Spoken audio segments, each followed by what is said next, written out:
Trump did escalate his war with the media in the past 48 hours in two ways at least, snapping at CBS's Norah O'Donnell, who was trying to give him a cupcake interview after the Correspondents' Dinner incident, and his administration simultaneously moving through FCC henchman Brendan Carr to once again go after ABC for a pretty innocuous joke that Jimmy Kimmel told again. Let's first just agree that Jimmy Kimmel is the reason we have all these problems. Like, no Kimmel, no political violence, probably don't have a war with Iran. Immigration's not Biden's fault. It's Kimmel's fault. Kimmel, it's all Kimmel.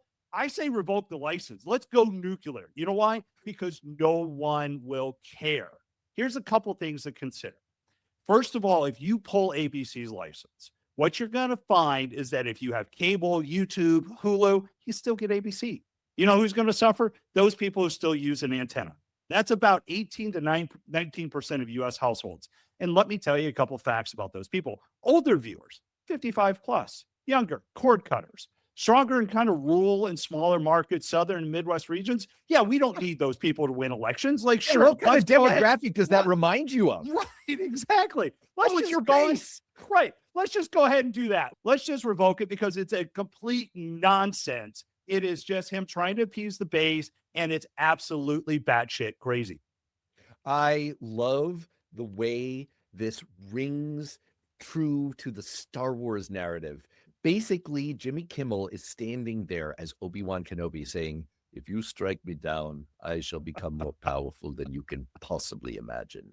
And it's true. We've seen it with Colbert. We've seen it previously in the incident with Kimmel. They lashed out at Kimmel, and lo and behold, the stock tanked for Disney, and Google searches spiked by like 2.5%. How do I cancel my Disney Plus subscription? And guess what? The shareholders said, oh, no, stop. Yeah. And the executive said, this is terrible. And they were forced to beat a hasty retreat. And you know what's going to end up happening to Colbert? He is going to become more powerful than you can possibly imagine. Not only did the last Kimmel incident resuscitate traffic to Kimmel, spike his ratings, but also Colbert is going to fall down upwards into a golden parachute here when he makes a reemergence in some kind of a YouTube DIY platform, which is the new face of media anyway. Go ahead, Trump. Go ahead. Make our day. Keep going after these beloved media figures and only strengthen them. It's a full-on revenge tour. This week, Trump's Justice Department indicted Comey over posting a photo of seashells. It's not just Comey. He's going after his GOP adversaries in Kentucky, Indiana, Louisiana. He's spending money in primaries to go after Republicans. I'm hearing from more and more Republicans that they're starting to worry that this revenge tour going after his enemies are going to backfire in the midterms. I will say that this echoes with the theme overall that we're exploring here in this episode of everything getting hotter, but there's also a little bit of a bounce back Obi-Wan Kenobi theme happening here too. It does seem like every time they go after one of these increasingly far-reaching, sketchy prosecutions, it not only elevates the narrative of Trump's opponents, it not only makes them desperate and weak and look silly and make them the butt of jokes, but it seems to elevate the targets of their persecution themselves. So I think that things are continuing to get hotter, but it's also the case that it seems to all be backfiring. That's certainly the way it looks to me. But hey, I'm a Democrat. I have motivated reasoning. This whole thing is stupid. No one thinks Comey wants to kill the president. This is the definition of the weaponization of DOJ. It's frivolous. It's a waste of time and money. We still don't have the Epstein files, but at least we're going to get to the bottom of the seashells. That's how you lose. This whole thing is going to cost us the midterms. It's going to blow up in our face, and it's going to be ugly. Pete Hegseth was under fire, including from some members of his own party when he appeared in his first major congressional hearing since the Iran war began and escalated. There was essentially a chorus of boos. He said, wait, did someone say booze? And promptly showed up to get castigated, including by members of his own party. There were some revelations here, including General Dan Raising Cain claiming that the war with Iran has cost $25 billion, a number that experts say is a fantastic lowball. But it seems like there is very limited patience, including from the Republican side, for Pete Hegseth and for the administration's entire war with Iran. His seat does seem to be getting hotter within the administration. This is the kind of performance that got Pam Bondi fired. You spent $25 billion on a war. You never gave us a justification. You have no plan on how to end it. It feels like we have no idea what we were doing when we get into it. Meanwhile, gas prices are high. The shtick is wearing thin. Republicans are tired of it. Swing voters are tired of it.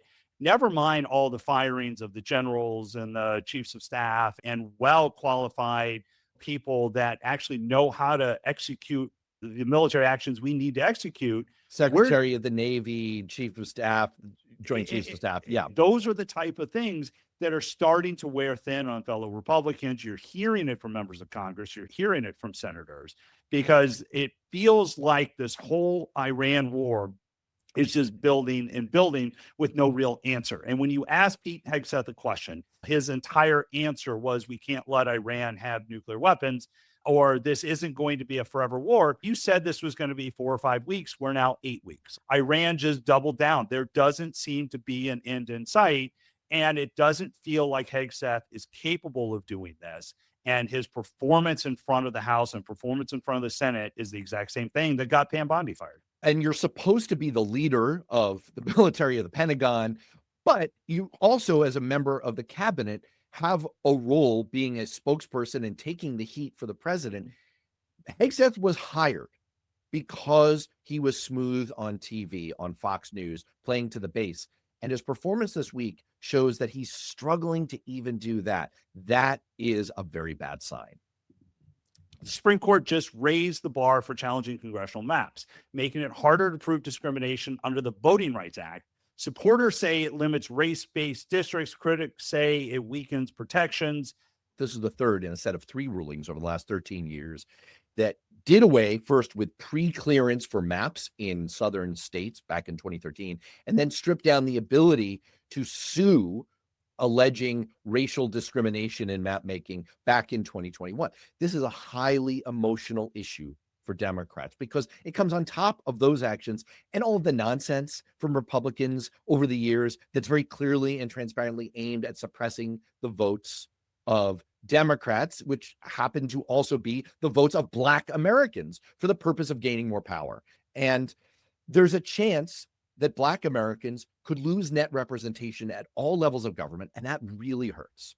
And it's particularly sensitive, and it's a particularly open wound because it comes in the context of the mid-decade predatory gerrymandering battle that Republicans have launched. I don't want to undersell any of that, but I would caution my fellow Democrats against catastrophizing too much here. The Voting Rights Act is ballot access, and that's still in place. That means the worst abuses of the Jim Crow South, like poll taxes and outrageous citizenship tests, flat out denial of Black citizens' ability to register and vote, have been fairly effectively tackled, and those protections are still in place. That's the most important thing. And, look, as you and I have talked about, there's a high likelihood that this entire gerrymandering effort from Trump is going to turn into a dummy mander, and it's going to backfire. And we're going to see a net loss of seats because Republicans are spreading themselves too thin. Even the map that they just threw out probably doesn't take effect until the next election. And by that point in time, it's going to be redrawn again. And who knows what's going to come with that legislature. Trump announced this week he's preparing for a potential extended blockade, while the UAE signaled that it is going to exit from OPEC. And the immediate effect is $120 a barrel / $4.20 a gallon gasoline for Americans. We have a problem, and that we don't have a direction or an end or an exit plan. Now, it's easy and hopeful, maybe wishful thinking, that the UAE exiting from OPEC means there's more supply, maybe it'll be more competition, maybe gas prices will come down. But that's a Hail Mary pass. That's a gamble. Trump has said repeatedly, America has all the oil it needs domestically, but we're still watching gas prices go up.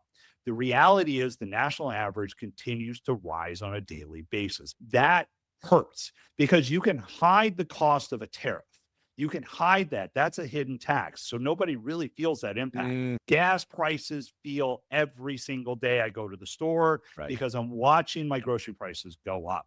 It hits me every time I go to the gas pump, and now I'm having to make decisions. And when Americans have to try and make those decisions. They kick you out of office. It's a mess. It's a disaster. And we don't have a way out right now. You made such a good point that you've set me into full Bill Clinton lip biting reaction mode. That was great, Matt. Really appreciate that.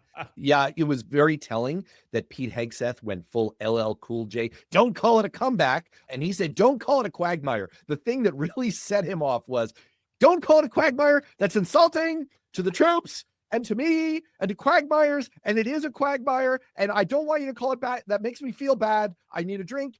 It's his brittleness on that point says everything. It does increasingly. I hear him that we're only 2 months into this. On the other hand, it feels like a quagmire. There is no off-ramp. There seems to be no way out. That's why we're beginning to say that, because even though it's only been 2 months, it feels like 2 years, and there really is no end in sight.